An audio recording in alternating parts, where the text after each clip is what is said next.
Hello अस्सलाम वालेकुम everyone. तो आज की जो हमारी वीडियो है उसमें हम एक बहुत ही इम्पोर्टेंट टॉपिक को कवर करने जा रहे हैं जिसको हम बोलते हैं एंकर टैग। तो HTML ट्यूटोरियल का ये हमारा लेक्चर नंबर 10 होने जाने वाला है। तो पहली जो हम सबसे चीज़ डिस्कस करने वाले हैं वो इसकी एंकर टैग की टाइप्स में है कि इंटरनल पेज लिंक जो है वो हम कैसे क्रिएट करते हैं अपने एंकर टैग के साथ।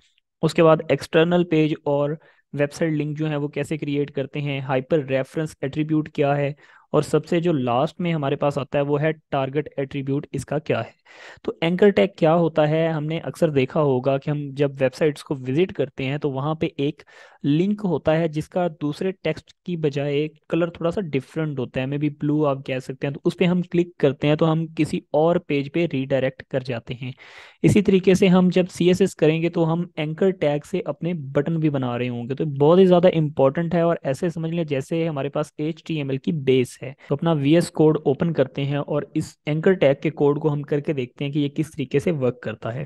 तो एंकर टैग को लिखने के लिए सिंपली हमें ए लिखना है और उसके बाद टैब का जो बटन है वो दबाना है। इसका जो मेन एट्रीब्यूट है वो हमें नजर आ जाएगा, जिसे HREF लिखा है, इसे हाइपर रेफरेंस बोलते हैं। लाइक वो कौन सी जगह है, लाइक जब कोई बंदा क्लिक करे तो वो कहाँ पे जाएगा। सपोज दैट मैं सबसे पहले तो इस टैग के अंदर लिख देता हूँ गूगल। ठीक है।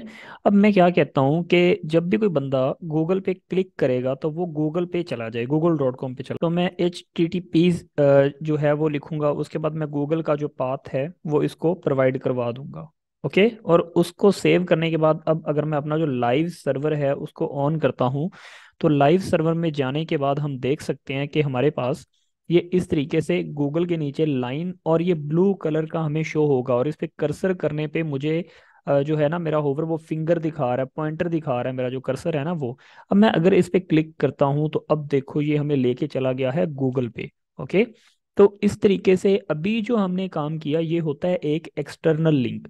क्यों? क्योंकि मैं अपने वेब पेज से कहाँ पे आया, गूगल पे चला गया, मतलब एक दूसरी वेबसाइट पे चला गया। तो ये होता है एक्सटर्नल लिंक।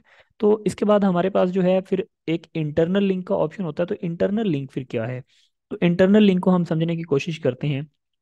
तो मैं यहाँ पे H1 लिख लेता हूँ और यहाँ पे लिख लेता हूँ इंटरनल लिंक। ओके। तो अब हम इंटरनल लिंक जो है उसको देखते हैं। तो मैं H लिखता हूँ। अब मुझे हाइपर रेफरेंस देना है, तो हम अपनी वेबसाइट के जो पेजेस होते हैं ना इनको आपस में जोड़ सकते हैं। कैसे? लाइक अभी मैं होम पेज पे हूँ। होम पेज के बाद मुझे जाना है अबाउट अस पेज। तो मैं एक एंकर टैग लगाऊंगा जिसमें मैं लिख दूंगा कॉन्टैक्ट। ठीक है। या फिर अभी सपोज दैट इसको समझने के लिए हमारे पास जो पहले HTML की फाइल्स हैं हम उनमें से किसी एक पे रीडायरेक्ट करवा लेते हैं। लाइक हमने कल एक लेक्चर किया जो लेक्चर नंबर 9 था। तो मैं चाहता हूँ कि जब भी कोई बंदा ये लेक्चर नंबर 9 लिखा हुआ शो हो हमारी वेबसाइट पे, और जब भी कोई बंदा इस पे क्लिक करे तो वो हमारे पीछे वाले जो हमने पिछला वेब पेज कल बनाया था उस पे चला जाए। तो अभी सिंपली मुझे क्या करना है, उसका जो पाथ है वो ऐड कर देना है और वो उसका नेम है, मुझे लिखना है लेक्चर। तो यहाँ पे मैंने LEC लिखा और वो मुझे शो करवा रहा है कि कौन सा शो करवाना चाह रहे हैं, 8, 9 या 10। 10 हम कर रहे हैं तो 9 हमारा कल वाला है, तो मैंने 9.html करके इसको सेव किया। और जब मैं अपने वेब पेज पे आया तो अब अगर मैं लेक्चर नंबर 9 पे क्लिक करूं तो ये देखें, ये हमने कल का टॉपिक हमने जो एक पेज बना के किया था ये हमें उस पे रीडायरेक्ट करवा रहा है।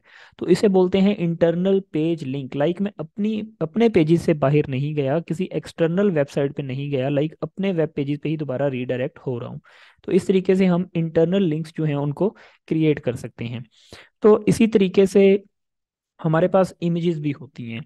तो इमेजेस जो हैं अब वो उन पे भी हम लिंक लगा सकते हैं। तो इमेजेस पे लिंक कैसे लगेगा? तो सबसे पहले मुझे एक एंकर टैग लेना पड़ेगा। एंकर टैग के अंदर मुझे लिंक बताना पड़ेगा कि भाई इस पे क्लिक करने के बाद बंदा जाए कहाँ पे। तो मैं इसको यही बोलता हूँ अभी तो कि भाई आप ना चले जाएं दोबारा गूगल पे ही। ठीक है। लेकिन अब इमेज के अंदर कैसे लगेगा, इसको मैं ब्रेक करता हूँ। ठीक है। इस टैग के अंदर हम इमेज टैग ऐड कर देंगे। और अभी सोर्स हमारे पास एक जो है वो सलमान खान की एक पिक पड़ी हुई थी, तो मैं उसी को हम जो है ना यूज कर लेते हैं। तो उसका जो नाम है, ठीक है, तो वो लिखते हैं जी SALMANTIC। ठीक है। स्पेलिंग जो है वो मिस्टेक नहीं होनी चाहिए, क्योंकि अगर स्पेलिंग मिस्टेक हुई तो वो हमारे पास शो नहीं होगा। डॉट तो मैंने डॉट जैसे लगाया वो उसने मुझे रेकमेंड कर दिया। मैं अब यहाँ पे आके इसको सेव कर लेता हूँ। तो ये ऑल्ट वगैरह भी आप लगा सकते हैं, लेकिन अभी हम देखते हैं कि ये क्या चेंजेस है। अगर आपने मेरा पिछली जो वीडियो नहीं देखी, उसका जो लिंक है वो आई बटन में दे दूंगा, जिसमें हमने इस लेक्चर को कवर किया हुआ, तो आप वहां से देख सकते हैं कि ये सोर्स और कि किस तरीके से इसका ऑल्ट और जो हाइट और विड्थ इमेज के हैं वो वर्क करते हैं। तो अभी अगर मैं हमारी जो पेज है तो वहां पर जाऊं, वो हमारा पिछला पेज था, मैं रिफ्रेश करता हूं तो यहाँ पे हमें इमेज नजर आ रही है। अब जैसे ही इमेज पे मैं क्लिक करूंगा तो ये मुझे लेके चला जाएगा गूगल पे। तो इमेज पे हमने क्या कर दिया, एक लिंक लगा दिया। तो इतना सिंपल है। अब हमारे पास एक लास्ट चीज है जो सबसे लास्ट में है। हमने देखा कि किस तरीके से हम एंकर टैग को यूज करते हैं, किस इंटरनल लिंक कैसे होते हैं, एक्सटर्नल कैसे होते हैं। अब हमारे पास जो लास्ट चीज है वो होता है जी एक एट्रीब्यूट, जिसे हम बोलते हैं टारगेट। तो टारगेट से क्या मुराद है, सपोज दैट मेरा ये एंकर टैग है, मैंने यहाँ पे लिखा टारगेट और उसके बाद अंडरस्कोर ब्लैंक लिख दिया। इसकी एक ही प्रॉपर्टी होती, इसकी एक ही वैल्यू है अंडरस्कोर ब्लैंक। तो अब करेगा क्या कि मैं जब भी बैक जाऊं, तो अभी मैं जब भी हमारे पास जो लेक्चर नंबर 9 है, एक सेकंड में इमेज टैग जो है इसको रिमूव कर देता हूँ ताकि हमारे लिए वो देखने में आसानी रहे। तो अभी मैं जो लेक्चर नंबर 9 है हमारे पास, इसमें हमने ऐड किया है जी, इसमें ऐड किया है। तो इस पे अगर मैं क्लिक करता हूँ तो ये मुझे एक नई टैब में गूगल ओपन करके देगा। कैसे, अगर मैं इस पे क्लिक करूँ तो ये देखें एक नई टैब है, पुरानी टैब बंद नहीं हुई।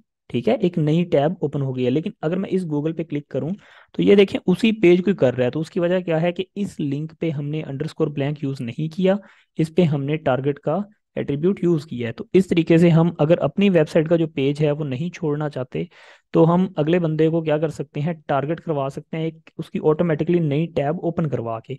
तो इस तरीके से जो एंकर टैग है उसको हम यूज कर सकते हैं अपनी वेबसाइट में। बहुत ही ज्यादा इंपॉर्टेंट है हमारी HTML में। मैं पहले ही बता चुका हूँ कि ऐसे समझ ले जैसे ये HTML की बेस है, लिंक्स के बिना वेबसाइट जो है वो वर्क कभी नहीं कर सकती। तो आई होप आज की जो वीडियो है वो बहुत ही ज़्यादा इन्फॉर्मेटिव रही होगी। तो अभी तक अगर आपने चैनल को सब्सक्राइब नहीं किया तो काइंडली सब्सक्राइब कर लें, और इस लिस्ट पूरी लिस्ट को आप बुक मार्क कर लें, ताकि जब भी कोई नेक्स्ट वीडियो आए आपको उसका नोटिफिकेशन मिलता जाए, और आप साथ साथ जितने भी लेक्चर्स हैं उनको कवर करते जाएं। तो अपना बहुत सारा ख्याल रखिएगा। टेक केयर, अल्लाह हाफिज़।